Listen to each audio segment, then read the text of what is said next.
Have you ever thought about adding commercial into your business? We're going to talk about that today. Stay tuned. This episode of Keeping It Real is brought to you by Real Geeks. How many homes are you going to sell this year? Do you have the right tools? Is your website turning soft leads into interested buyers? Are you spending money on leads that aren't converting? Well, Real Geeks is your solution. Find out why agents across the country choose Real Geeks as their technology partner.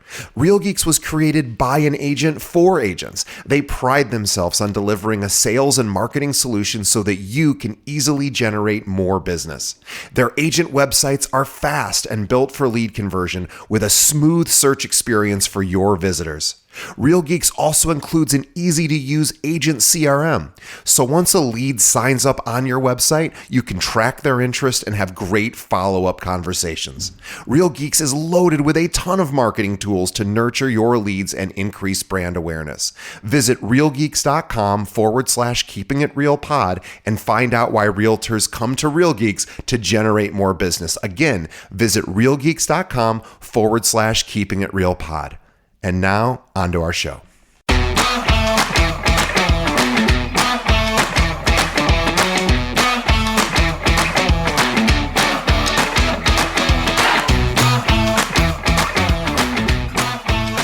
Hello and welcome to another episode of Keeping It Real, the largest podcast made by real estate agents and for real estate agents. My name is DJ Paris. I'm your guide and host through the show, and I have said that exact intro over 500 times, and I just wanted to say thank you to everyone listening right now because you're the reason why we made it to 500 episodes. Also, please support our sponsors. They also help pay the freight that gets us to allow to have a staff and continue to produce these episodes. So please support the sponsors, tell a friend about the show, and as always, please keep listening and let us know what you think of the show. If you want to leave us a review on whatever podcast app you may be listening or watching on now, please do that. We read every review and take your suggestions very seriously because we're always looking to improve and do a better job for you. But my guest today is Matt McClennan. He's a commercial agent, and he's going to tell you everything that residential agents don't know about what commercial agents do. So let's get right to the main event, my conversation with Matt McClennan.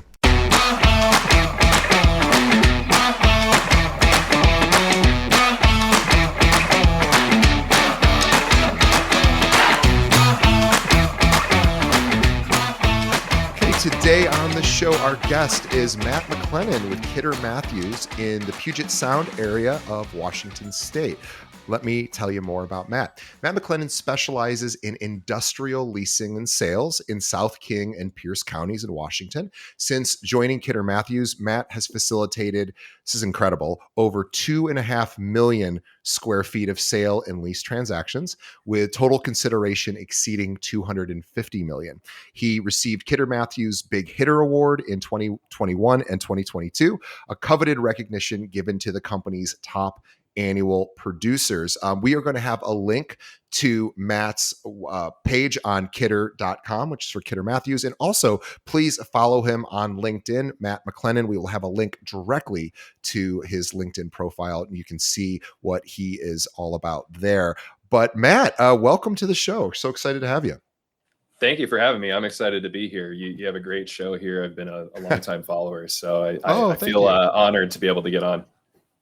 Well, I am honored that you are here because we never talk about commercial, and so I love that you're here. And it's funny, we do get pitched a lot from commercial agents, but commercial is so vast, and and I know there's so many different sectors. So I really, what I'd love to do today at some point is really give our audience, who are mostly residential agents, a better understanding of what does a commercial broker do, specifically what do you do, because obviously there may be some opportunities there for our audience to maybe interact with you and pass business over, and really just get a better sense of the commercial world. I think it's very mysterious. I live here in Chicago. We have a ton of commercial firms here, and I know people who work at those firms, and I'm still a little confused about how it all works. My brother-in-law is a commercial agent down in Florida. I'm confused on what he does. So it's I would love to demystify it a little bit to give our audience better awareness so that they can better help their clients when those needs needs come up. But let's start at the beginning. So tell us how you got into real estate and why. Great question. For me, it was very much by happenstance. I happened to be working actually for a wine distribution company. So I started off out of college in an entry-level sales position and was selling wine at a retail level, wine and spirits. It was a big national distributor. And so I bounced around cities and territories, moving. I got into some management positions, and it was a great job, great industry, really cool. And then here in Tacoma, where I live now, I mean, it was literally hanging out with some outside of work friends who happened to work for my current firm, Kidder Matthews. And so I'm just like you mentioned, I knew nothing about commercial real estate. It was very mysterious. I didn't know how it worked. I didn't even know. I mean, I understood that there were commercial buildings, but I didn't really understand that it was an industry per se. And so in hanging out on the weekends with these guys, I start learning about it and understanding what the industry is. And then I saw what working in that industry could look like. And I started to look at what my goals were long-term and just kind of my options, and decided, hey, if I'm ever going to make a switch, if I'm going to leave the wine industry, seemingly now is the time to do it. So I just dove right in, didn't really know a whole lot, found somebody lucky enough to mentor me a little bit and kind of show me the ropes more or less. And that was really how it happened. There was no grand plan. I just fell right into it. It's funny. I have kind of a similar background. I was working for Anheuser-Busch out of college in St. Louis, and I was traveling around the country doing marketing things for them, and did that for a few years. And then it just got to be too much after 2 years of traveling nonstop, and I wanted to put my roots somewhere. But so I just sort of happenstanced into real estate, many years after that. So I know it's a lot of us enter this market, but I really have so much admiration for those that go into commercial, because with residential real estate, there's many tried and true systems to achieve success that are predictable and trainable and repeatable. And I don't know, I'm sure there are systems as well, of course, for commercial agents, but it is a much more difficult path in my understanding and experience with commercial agents. I'm always impressed because I just find that to be a totally different world and a much less predictable world, and something that I think is just, commercial agents really, I think, don't always get their due, because I think it's just incredible. I had a client once who, this is a million years ago when I was a financial advisor, who worked for like Marcus and Millichap, I think, or one of those firms. And I was a financial advisor anyway. And I said, well, what do you think your salary will, or what you'll earn this year? And she goes, well, if I close this one deal, I'll make this is 20 years ago. She said, I'll make $250K for the year. I was like, wow. She goes, I've been working on it for a year and a half. It may not close. And I'm like, oh my gosh. And she's like, if I do that, I'll have no income. And I was like, oh my God. So I have so much respect for commercial agents, because it is a feast or famine sort of scenario, at least my understanding of it.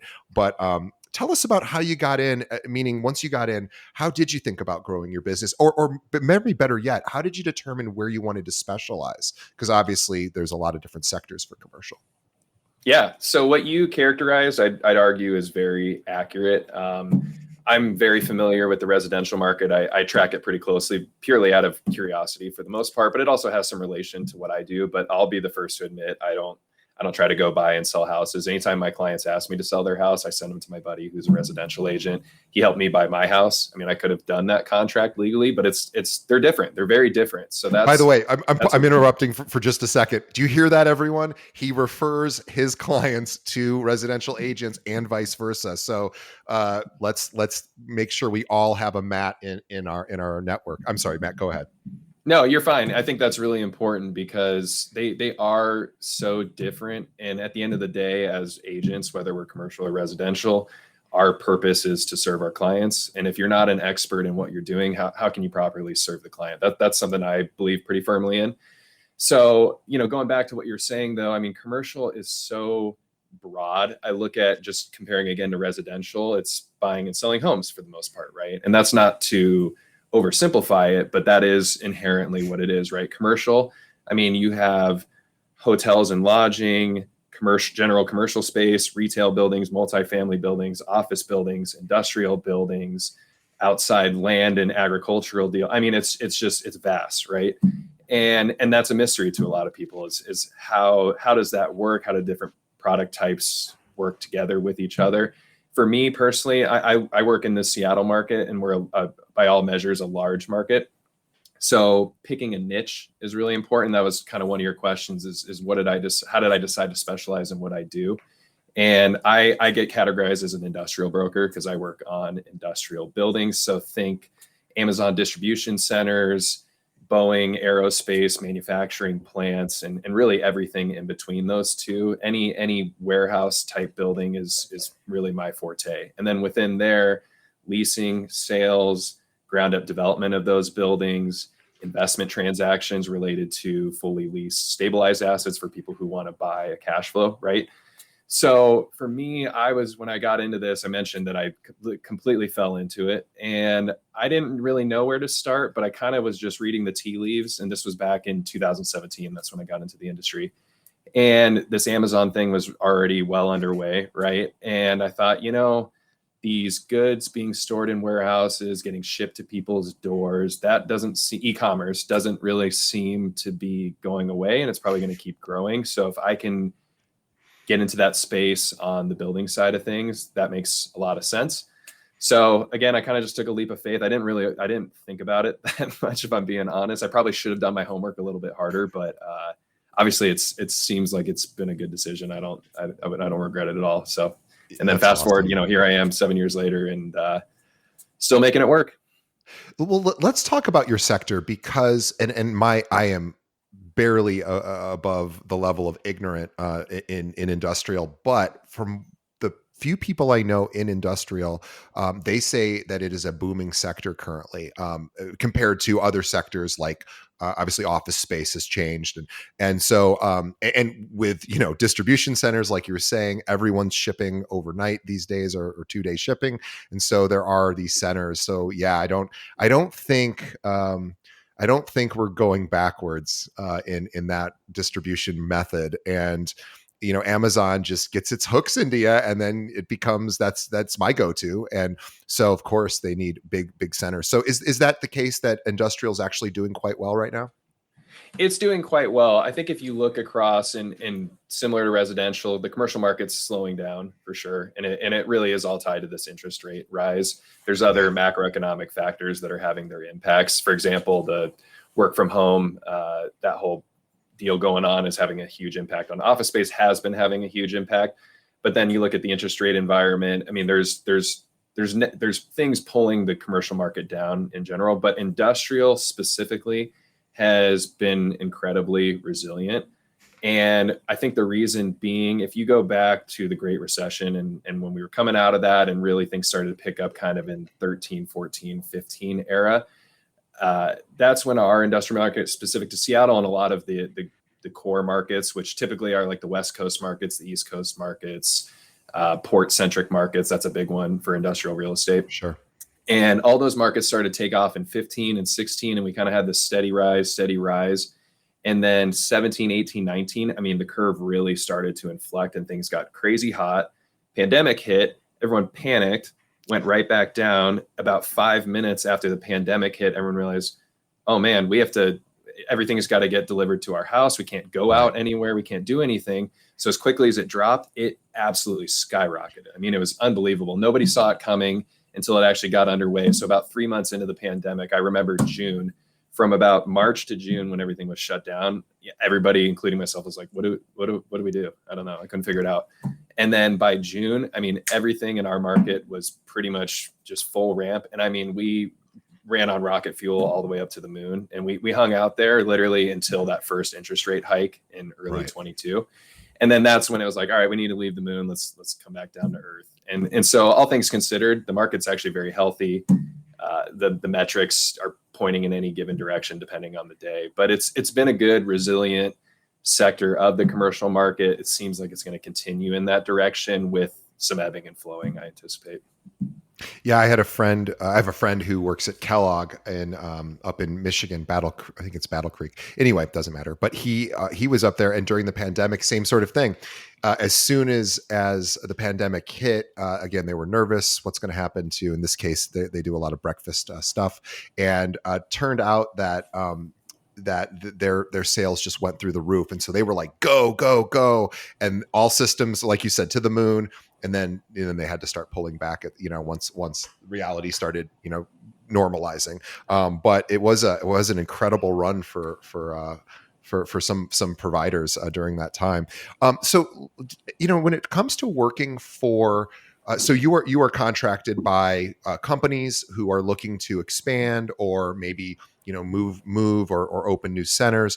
Do you Now, will you work nationally with a company, or do you work exclusively just in your area? So if they want to open up something in the Midwest, do you come out and participate in that, or is that more of a referral at that point?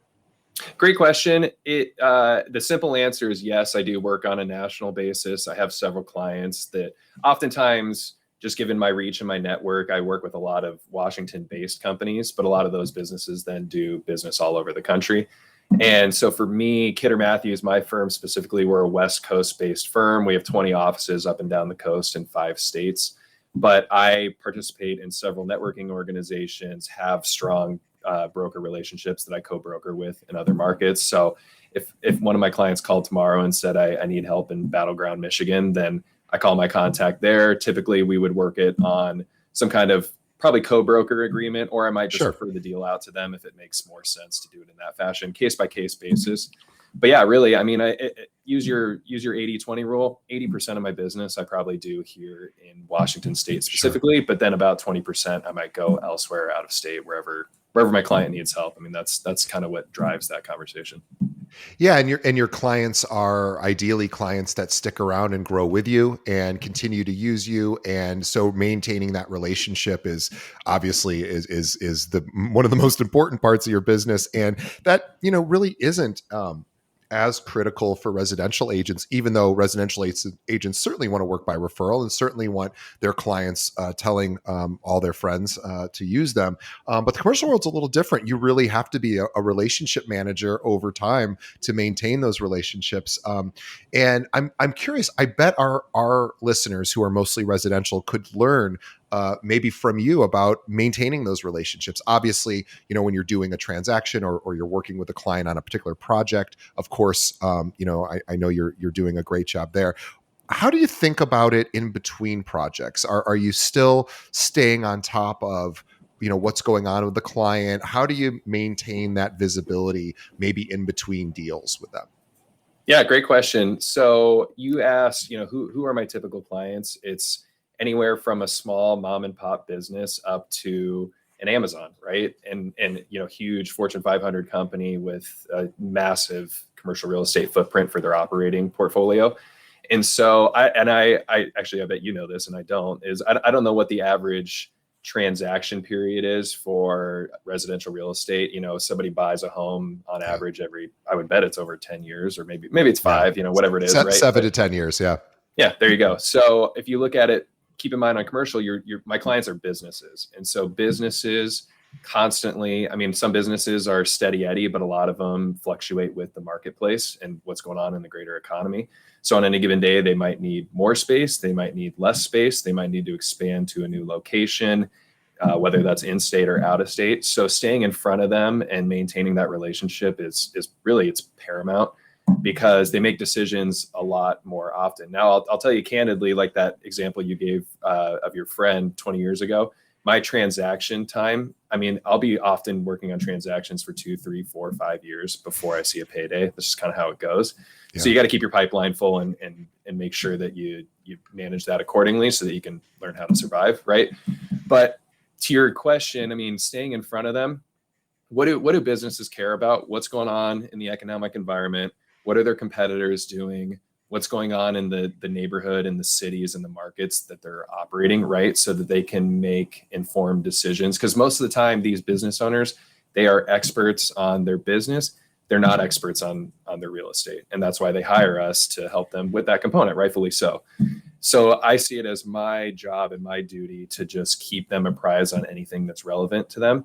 So I've built, at least just in my personal business, a lot of processes that allow me to track relevant information specific to my clients, ensure that I'm getting in front of them in a timely basis, and also just from a timing standpoint, tracking regular check-ins. And it's more than just picking up the phone saying, "Hey, how you doing? You need any help?" Right? It has to be a little more strategic than that. But that is really the gist of it, is staying in front of your clients and giving them timely information. So then you're actually truly adding value, because if you're not adding value, then you're wasting their time, because they're business owners, they're busy. They don't have time to just talk to everyone all day. So it's all about adding value. That's kind of the forefront of what I try to do with every touch point and with all my clients. Well, yeah, I think that makes perfect sense. And let's talk about some of those systems. So, if you can go over some of those with us, how do you think about systems? How do you automate or semi-automate your business to be able to scale it? Would love to hear about whatever comes to mind there. Sure. So I'm a solo practitioner. A lot of commercial agents will create teams. A lot of people act solo too. I think there's pros and cons to both. So I operate solo. I have a client services coordinator who works for me specifically. So she helps me with a lot of the back of house efforts related to just administrative tasks, getting my clients information on a timely basis, scheduling, a lot of the call it the stuff that can get lost in the minutia, right? If you're too busy running around doing 100 things at any given time, which sometimes I am.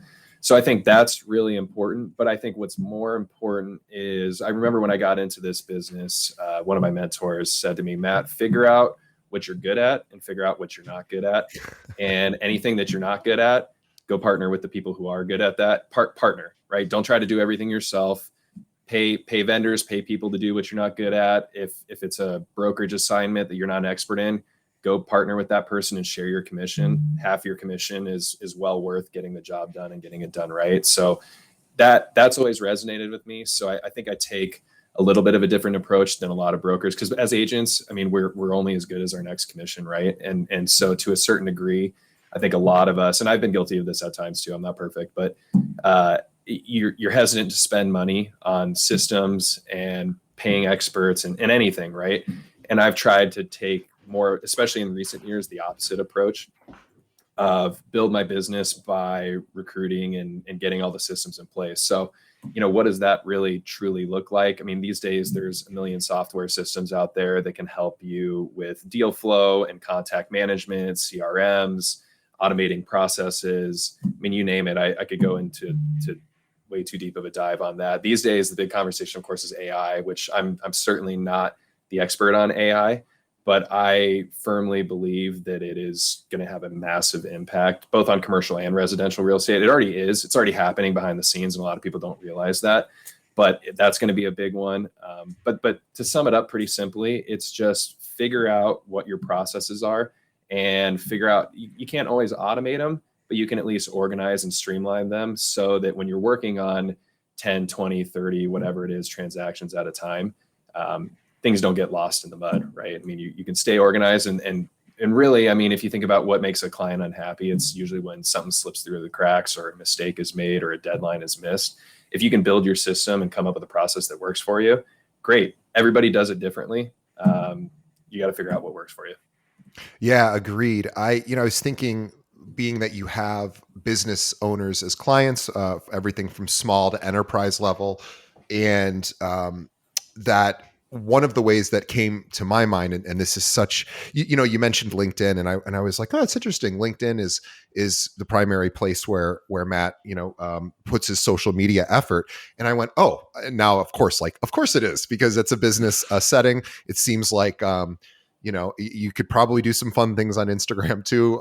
And I know you're on all the social platforms, but LinkedIn certainly makes the most sense. So I imagine that is probably a great possible place for you also to prospect, or at least do research on companies, see what's going on with clients of yours and in the news. I imagine LinkedIn is probably a pretty great resource for you. I would argue, yes, it is. And it's arguably the best resource, because these days in the digital age, I mean, just about any business has a LinkedIn presence. Now, that doesn't necessarily mean they're active, But whether they're active or not, their employees are probably on LinkedIn too. And a lot of the times my job is figuring out who is the decision maker at that business, right? Because that's who I need to talk to try to get in front of them, earn them as a client, show them how I can add value, right? And so a lot of the times that might start on LinkedIn is saying, hey, I know this business is down the street from my office. I know they work on a national basis. I want to figure out how to try to earn them as a client. So who's the person I need to talk to? Well, let's go to LinkedIn, see who's on there, who's the CEO, who's the president, who's the operations manager. Again, business focused, right? And then it's contacting those people, figuring out if they're active. I mean, it's a great resource. I mean, there's a lot of software these days and other tools and other places you can find some of this information, but LinkedIn has proven to be a pretty good resource. And consequently, that's where I spend, at least on the social media side of things, where with what I do, that's where I spend arguably the most amount of my time, because I think it's being seen by these other businesses.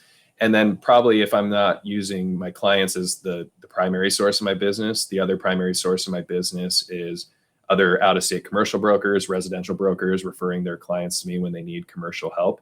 And so if I'm getting my message out over the social channels and LinkedIn specifically, those two shareholder groups tend to see that, and then we'll see my content, because I spend a lot of my time. I try to make my content very educational. I'm trying to demystify commercial real estate. I mean, if you boil down my content to its most simplest form, I'm trying to teach businesses and my friends, my family, residential agents, you name it, what I do every day. And then frankly, why, if you look at it on the personal side, why I'm good at it, right? And why people should consider hiring me. So that's kind of the driver of it. And LinkedIn has proven to be an awesome resource for it, because that's frankly where people are looking for that kind of information versus Instagram, checking your friends' photos from their family weekend or whatever it is, right? I mean, that's not a bad source for commercial real estate by any means, but it's probably not the primary, right? That's been my takeaway from it. So that's really interesting. It spawned a few questions for me. I just because it's so funny when we think about commercial, I would assume that when you mention that to somebody who's not in the real estate industry, oh, I'm a commercial agent, I imagine their first thought goes to office space, and so you're probably constantly saying, oh, I don't really do a lot of that. I'm sure you probably have done that or do that, but obviously that's just one of many different sectors. So there's this re-education process. So when people hear commercial, just a lot of people probably aren't as familiar with what that means, because everyone's worked with a realtor, so they of course know buying and selling home stuff. But this education process is really a really interesting and smart idea. And really, the top residential agents I've had on the show approach their business very similarly. Like, we want to be the education people, and I want to make sure my residential clients really understand what they're doing and why it makes sense or doesn't make sense. But I am curious, two questions, and I've never thought to ask this, and I certainly am not wanting to for you to reveal anything you don't want to. So feel free to answer this in the way that makes the most sense for you. But just because residential commissions are so obvious, average across the country is about 2.5% or so times the price of a home. That's usually what we see for residential. Commercial is really wide open, and it depends whether it's a lease or a purchase or a sale. But just to get an idea of what a commission could look like for commercial, just to give our audience an awareness of what you guys are dealing with, do you mind just sharing sort of how it generally works? Great question. Yeah, happy to share. It varies significantly. I mean, I'd argue it's the wild, wild west to a degree that I feel like I'm living in the wild, wild west, sometimes fighting for my commissions. I mean, we all agents fight for commissions. That's nothing new, right? But there's so much variability amongst the greater product types and markets. That's what it really comes down to. Is certain product types have certain commission structures, and then different markets have different commission structures. So, it's generally speaking percentage based. So in that regard, not very different than residential. And if you were to look at a typical commercial sale, like in the Seattle market specifically, it might be a 5% commission split, 2.5 to buyer and seller's agent. So pretty. But a lot of keep in mind, a lot of the commercial transactions can get pretty large in size. Upwards of 3, 5, 10, $40 million and well above, right? So at some point, everybody looks at it rationally and goes, hey, we can't pay 5% on a $50 million sale. Like, sorry, Matt, you're good, but you're not that good. So at the end of the day, a lot of those commissions get scaled back based on the size of the transaction on the sales side of things. Leasing, and this is the one that everybody has the hardest time understanding, because typically there aren't, unless you live in New York, there aren't leasing commissions associated with renting housing most often, right?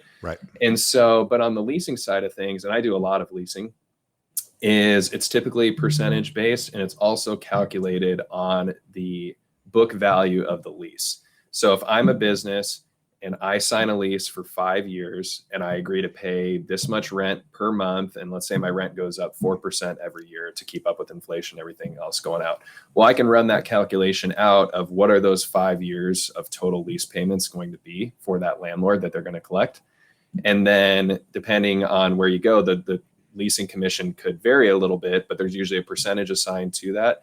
And that percentage is then applied to that total leasing consideration over the term. And then that's the commission calculation and what's paid out.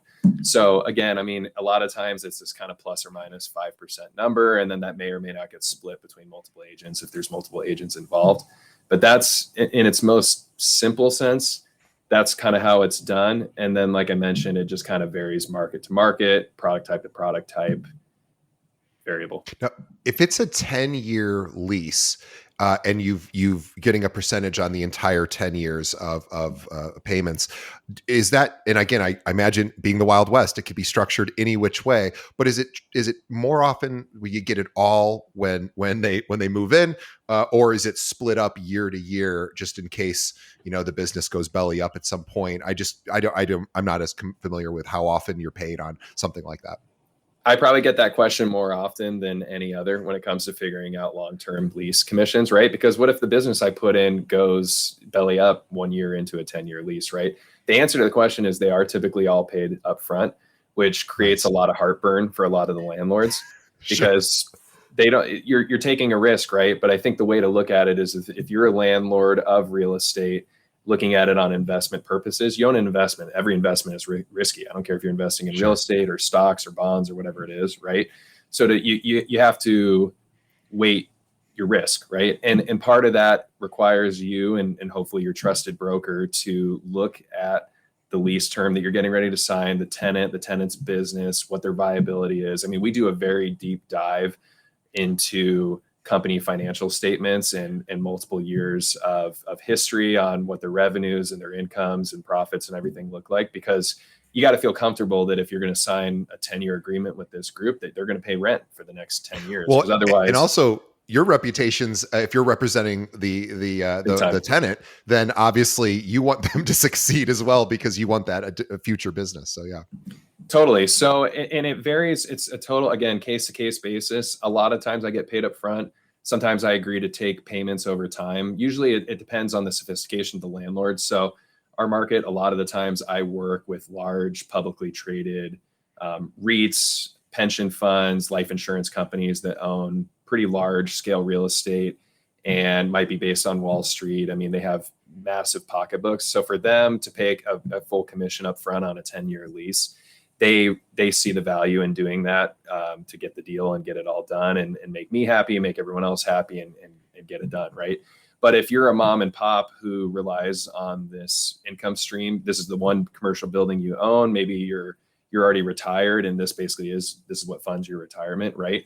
And I come in as the broker and sign a 10-year deal and ask for you to pay me everything up front. I mean, that could be months of their rent payments and months of what they live off of, right? Sure. And so at some point they go, and that's where I see some hesitation in especially those kinds of clients wanting to work with brokers, because we cost money. And so at some point, in my opinion, if you're a smart, reasonable agent, you can see if you're betting on yourself, you're betting on the tenant and you believe in the deal you're doing, that tenant's not going to go belly up after a couple of years. Well, then it probably makes sense to work with that owner and structure a commission that's paid over time, because that does wonders for them and their cash flow and their ability to actually transact. You've now theoretically, as an agent, set yourself apart from your competition, who maybe would be more greedy, who requires all that commission to get paid up front. So there's a huge variance. It's a case by case basis. You mentioned AI, and I hadn't thought to ask that, and I should just talk to everybody about AI because, of course, I use AI every single day more as a place to get answers because I love just now I can very like easily ask questions and get specific answers. I don't know if they're always accurate, but I do love the ability to do that. But I tend to think of AI for how it suits my needs, which is creative prompts for different marketing things, asking questions that I want answers to. But I don't really know how it applies so much in the commercial world. So I'm excited just to hear a little bit about what you're seeing starting to happen and how you think it's going to help you guys in your business.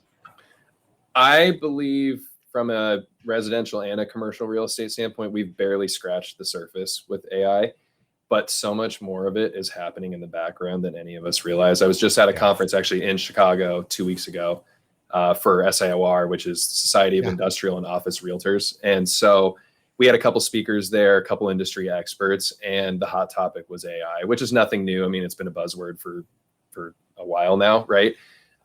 What are majority of, if you're a real estate agent or really anybody who is just kind of flirting with AI, what are you doing with it? It's probably content creation and asking questions, right?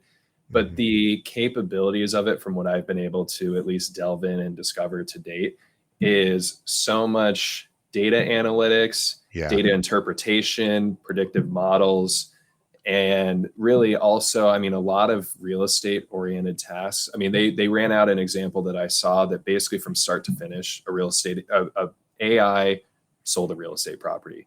Wow. Looked up the property, created, an offering memorandum for it, got it listed, took in inquiries from interested parties, answered their questions, scheduled tours. I mean, basically the only thing they couldn't do was go meet with anyone in person, right? Because it just was physically impossible. So if you think, as much as I'm terrified at the idea of AI taking my job, I don't think it's going to happen that way. On the contrary, it's going to allow us to provide better service for our clients and streamline a lot of those more just really time consuming basic processes that need to be done, but aren't the best use of our time per se. They're more, $5 an hour jobs. And so if AI can be utilized for something like that, I mean, I see nothing but benefit from it. And that example I used was incredibly interesting. So that's the direction it appears to be heading.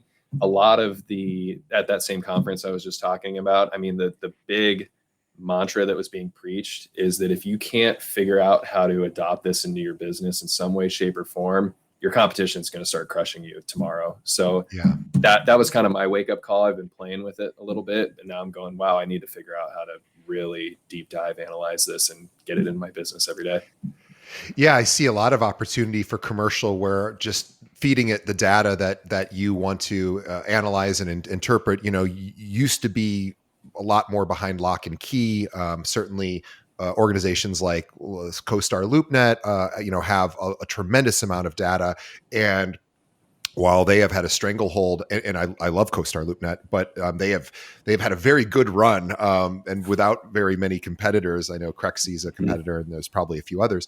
But I suspect that AI will allow commercial agents like yourself just access to more information over time when these little niche services start coming out with AI to allow you to not have to do as much background analytics and more relationship management, which is what most vendors at corporate or at businesses who work on. It's relationships, right? It's that thing is hopefully never going to be solved by AI. I hope not. I think we're all in trouble if they can somehow solve interpersonal relationships and do that for us. But the idea that it sort of listed a property, took an inquiries, the example you gave, and then sold a property is really incredible. But I don't think relationships are going away. I certainly hope not. I'll be out of a job too if that happens. So I can appreciate that. It's very, very interesting. I was at a conference with Zillow a few months ago, and they were talking about they were just mentioning like AI isn't really new at all. They said when we started the Zestimate, which everybody probably knows, they said that's AI. They said it was like 2003 or whenever I forgot when they rolled out. Maybe it was 2006 or something, whenever it was, early 2000s. And that's when they rolled it out. They're like, that's AI. And we're like, oh, okay. So it's actually been around for a long time, but now with ChatGPT, getting more accessible to the end user. It's just really changing things, and certainly a lot of fun to learn about what the capabilities are. So what are the misconceptions, or what is a misconception that residential agents have about the commercial world, that if you could wave a magic wand and educate everybody about? I think you may have already said that the major point is, stay in your lane if you are a residential agent, or at least consider staying in your lane, because as much as you want to do every deal for every client, as Matt said very elegantly and simply, I think it's like simple and elegant at the same time, is, you're not doing your client really any service if you're not an expert in that particular area. And that's just the truth. So there's that. But are there any other misconceptions that residential agents have? Because the worlds they don't intersect that often. Commercial and residential agents are very different breeds, and they don't oftentimes interact. So just what do you wish residential agents understood more about commercial? I think there's two things that come to mind. One is, if I'm a residential agent and I've been doing this for 15 years and I've sold thousands of houses, I'm thinking to myself, I know how contracts work. I know how to navigate in the MLS. I know my market. I know geographically where everything is. I can do, and now my buddy's plumbing business needs a 10,000 square foot warehouse space. I can do that. I know how to do it. How many times have you done it? Right. And so I think that's the big one. And then the other misconception is, hey, my client trusts me. They trust only me. They like working with me. And I can't get to a comfort level of sharing them with a commercial agent who doesn't know them. And we all know how that goes when it comes to sharing referrals, right? I mean, if the relationship you've built with your existing client is strong enough, you should have no problem figuring out how to introduce them to someone else you trust. That's critical, right? Find a commercial agent that you believe is an expert, that maybe you know or that you trust, right? I think that's the big one. But the other big one is I think a lot of times, because the commercial commission structure is mystifying, and sometimes the transactions are large enough where the commission payments seem much larger and maybe more alluring than your typical house sale. That's another reason why residential agents, I'm going to do this myself, because wow, this looks like a great payday. And the number of times I've seen that unfortunately come at the detriment of the client, where they overpaid or the transaction never happened because the residential agent couldn't figure out how to properly navigate the transaction and get the deal done. That's what I get concerned about, and that's what I see as the client being at the detriment of all that. I'll tell you candidly, I love sharing commissions. I'm a volume guy, so I would much rather do more deals and share my commissions than do less deals and do them all myself. And I like collaborating with people too. So I think that's really what it comes down to. Find your commercial agents that are in your market and active, network with them, make friends. I think you'll be surprised, A, how much more you have in common with them than you realize. Two, you can teach each other a lot of things. My buddy who helps me on the residential side, I met him at an open house when I was trying to go buy a house when I had moved to a new town, and we hit it off, and we just kind of built a relationship from there. And then we've since made it a point of regularly getting together and just trading notes on what's going on in our respective markets, which helps both of our clients, all of our clients, really. So anyway, that's a really long-winded way of getting back to the point of this, which is just, don't be afraid to engage with a commercial agent, because, and a lot of times I think you'll realize that, like, and I'm doing this with that same guy that I just used an example. He straight up called me and was like, hey, this looks like it's going to be an awesome, pretty sizable deal. I have no idea what I'm doing. Can I basically ride your coattails? And he's like, will you, if I bring you this deal and partner with you on it, will you kind of teach me along the way, rather than just me referring it to you and you go do everything and then pay me a commission 3 months later when it's all done? I said, absolutely. I'd love to teach. And that's me personally. I just like to teach. I actually enjoy the mentorship component of what we do.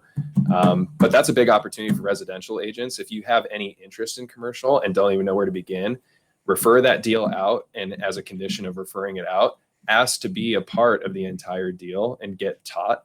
And I would be willing to bet you 9 times out of 10, the commercial agent's going to go, yeah, okay, fine. You can be part of it the whole time. Yeah.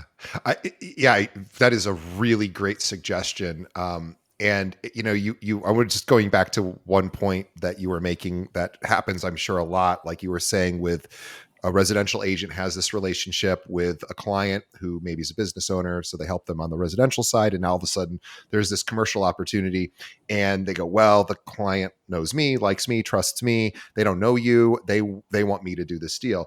And I have always thought, obviously there's exceptions to every rule, but I mean, I don't really understand the difficulty in saying to the client, you don't want me on this one, and here's why.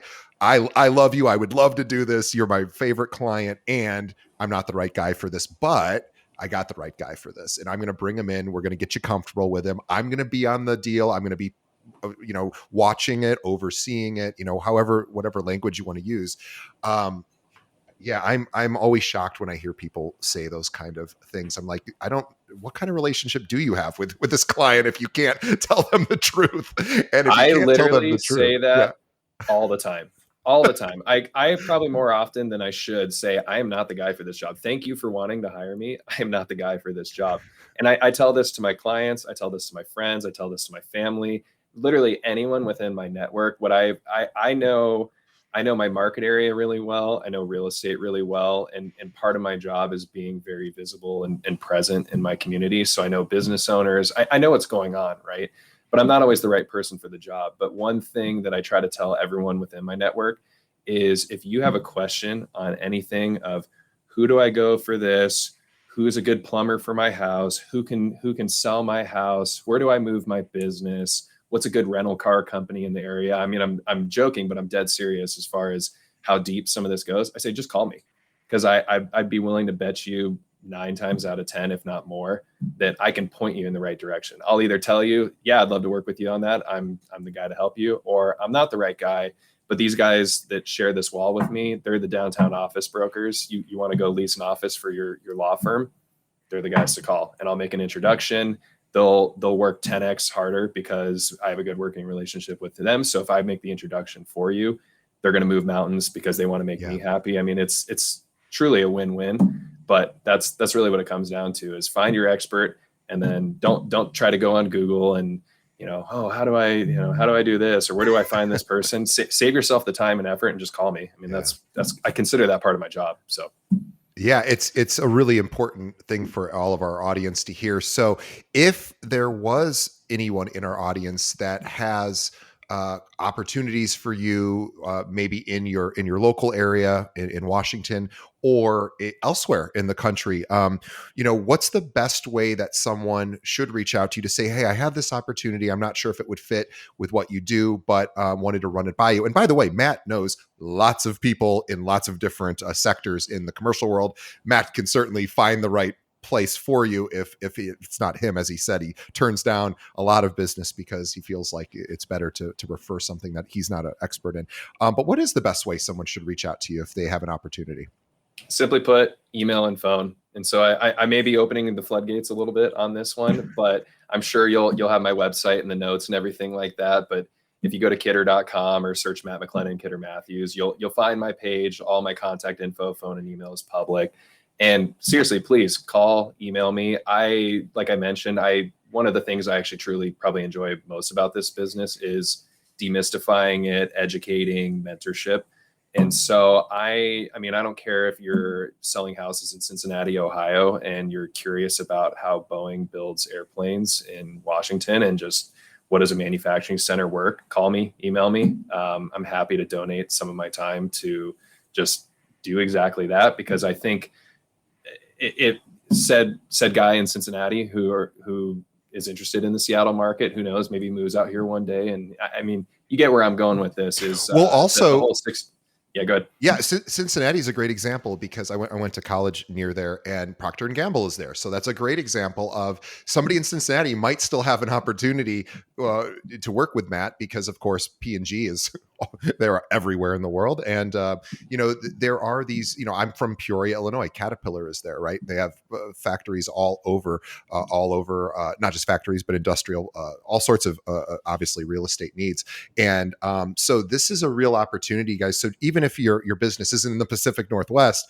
don't let that stop you from reaching out to Matt, because he works nationwide, number one, or at least he can connect you with with people who he is happy to work. And I just had one last question, only because I don't know why this is occurring to me. Maybe it's only interesting to me, but I'll ask it anyway. In the residential world, we've seen in the last, I don't know, 5 years, or specifically the last couple of years, this growing trend for individual practitioners to really either join a team or build a team on their own. There's sort of the strength in numbers mentality, which seems to work pretty well on the residential side, depending on how you set it up. Is that also happening on the commercial side too? I know you're an individual practitioner, but are you starting to see more commercial teams, or is it still, kind of a more individual type of business? I haven't seen the trend really switching in one direction or another. Here's the big thing with commercial. I'd say, here's how I'll try to break this down. Probably on average on any given year, I probably do somewhere between about 30 to 50 transactions a year. And I would argue that let's again use the 80-20 rule. 80% of those transactions, I'm probably actually partnered with another broker.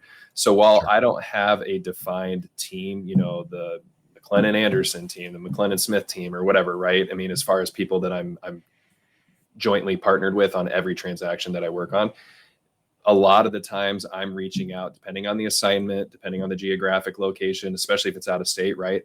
I am partnering on a team basis to complete that transaction. And the strength in numbers mentality, I mean, there's obviously efficiencies on prospecting and business development and all that. And then the real big thing is, like, we all try to be humans and live our lives too, right? So to a certain degree, if I want to go take a vacation for 2 weeks and I've got a busy listing, well, hopefully I am partnered with someone who, while I'm gone for 2 weeks, can go show that building, get people through there, answer email inquiries and calls and all that, right? So I do see a lot of benefit in the team environment, and I'm certainly not against it. There may be a day that I go down that road, but at least on the solo side where I'm at right now, I actually have the ability to create my team for each individualized assignment or client, however I best see fit, which to me, actually, I kind of feel is a strategic advantage, because I'm not locked into just this one team dynamic with 2, 3, 4, whoever those individuals are. And that's who we are. And that's our team. And that's how we work on every transaction. Because I try to take the client first mindset with everything I do. So build the team that's best for the client. That's pretty much what I ask myself before I take on every assignment. Yeah, I guess you basically always are on a team, or almost always on some sort of team that you've facilitated to help sort of cohesively, meet the client's needs, close the deal, get the specialties in place.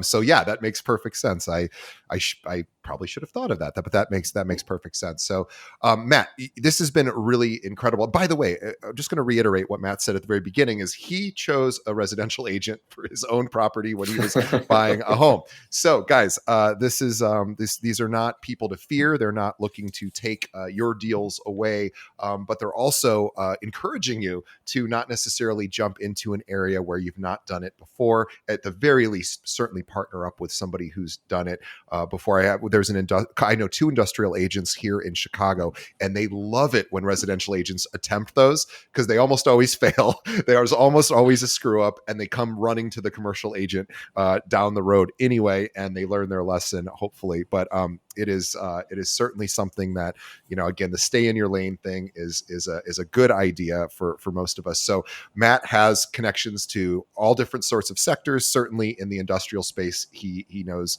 a lot there, but he also can assist you, and he's got a lot of resources at his disposal to point you in the right direction. His email and phone will be in our show notes. Please reach out to him. He's a heck of a nice guy, and he's very, very professional. That's the one thing I will say I love about commercial agents is the commercial agents I know are there is still this sort of older school professionalism that I still like to see in real estate. It's not as common on the residential side as much anymore, but I love the fact that commercial agents tend to come off as more of a corporate presence, because they are dealing with a lot of corporate clients. And I've always really appreciated that about that industry. Here I'm sitting in shorts, by the way, so I'm telling on myself. Matt is. Don't worry. I don't wear this jacket every day. This is Matt is very, I got a couple very other well important dressed things going on later today, but no, for sure. No. I just appreciate that. I think you can't ever overdress. I really don't believe and overpresent. And there's a certain polish to successful commercial agents that I've always appreciated. It's a very difficult business. We think residential is hard. Guys, commercial is a lot harder. It just is. And to make it in the commercial world, you have to have nerves of steel, and you have to really have a lot of intelligence and a lot of sort of organization, and just great skills. So commercial agents, I've always been, they're always some of the smartest, best people in this industry. I'm so impressed with them. So for all of you that are listening, let's find a good commercial agent to partner with. Reach out to Matt if you have any. And by the way, if you know people moving in and out of the Seattle area, the Puget Sound area, which is sort of Seattle down to Tacoma and everything in between, also, you can reach out to Matt as well, right? He's got connections in that area, and he's got clients that are moving and opening in other locations too. So let's make a great connection with Matt, and let's reach out to him. So his email and phone number are in the show notes. I will post his social in there as well. And then his website, his firm is Kidder Matthews. We will have a link to his direct page with all of his contact info. But Matt, really on behalf of our audience, thank you for coming on a residential podcast and talking about commercial, because I am always, once a year, I try to do a great commercial episode. So you met my goal for the year, and you did a great job, and it was really, really informative. And I am super ignorant to commercial, so I appreciate you coming on and sharing that with our audience. Guys, again, reach out to Matt. He's just a heck of a nice guy, and a really, really a solid professional. So reach out to him for any commercial needs that you have. And if he can't help you, he'll probably likely point you in the right direction. And also maybe you guys can share some business back and forth. So please consider reaching out to him. On behalf of the audience, Matt, thank you. We know how busy you are in the commercial world, and thank you for your time today. And on behalf of Matt and myself, also want to thank everyone who's listening right now and who made it to the end of the episode. We appreciate you. Please, just before you sign off, everyone listening, do us one or two favors. You could choose, ideally two, but one would be fine with me. Just tell a friend. Think about one other agent that maybe would like to hear a little bit more about the commercial world. Send them a link to this episode, because, of course, we all know agents that are trying their hand at commercial. This might give them some understanding of maybe how to best proceed if they're on the residential side and maybe confused about where to go next. And then also leave us a review wherever you're listening to this. If it's on an app, let us know what you think of the show. Let us know, and we read all of those comments. We want to continue to make this show better. So thank you for that. Matt, thank you for this great conversation, and we will see everybody on the next episode. Thanks, Matt. Thank you, DJ. Appreciate it. I really appreciate the opportunity to be on, and love what you're doing with the podcast and with your business. So keep it up.